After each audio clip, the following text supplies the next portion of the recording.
آپ سب کی دعاؤں سے اور اپنی ماں کی دعا سے اللہ نے استقامت دی اور یہ آج 78واں دن ہے کنٹینیوس پرپیچول اریسٹ کا.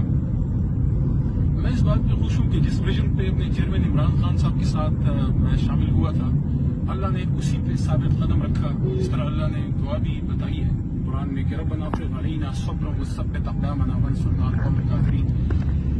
میرا میسج محبت کا ہے. عمران خان صاحب میرے لیڈر ہیں اور رہیں گے اور انشاءاللہ وزیر اعظم بنیں گے دوبارہ اور پاکستان تحریک انصاف کی انشاءاللہ حکومت آئے گی. میرا میسج یہ ہے کہ پاکستان کو سیاسی انتقام کی نہیں پاکستان کو سیاسی استحکام کی ضرورت ہے اور اس وقت اس ملک کو ایک پرامن طریقے سے ایک شفاف الیکشن کی طرف لے کے جانا چاہیے.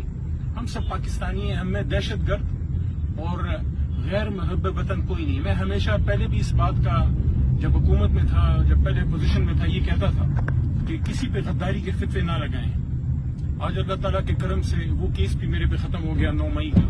باقی بھی جتنے 2 کرپشن کے کیسز نے لگائے 4 MPO سارا کچھ اللہ کے کرم سے ختم ہوا.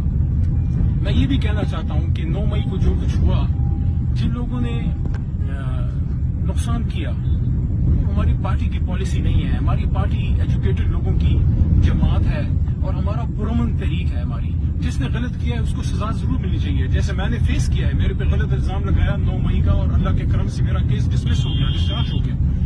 لیکن باقی جو کروڑوں لاکھوں ہمارے ووٹر سپورٹر ہیں وہ پاکستان تحریک انصاف کے ساتھ عمران خان صاحب کی لیڈرشپ میں ایک اسلامی فلاحی ریاست مدینہ کی طرز پہ وہ بنے اس کے لیے کوشش کر رہے ہیں. باقی سچی خبریں سننے کے لیے آزاد میڈیا نیوز کو سبسکرائب کیجیے.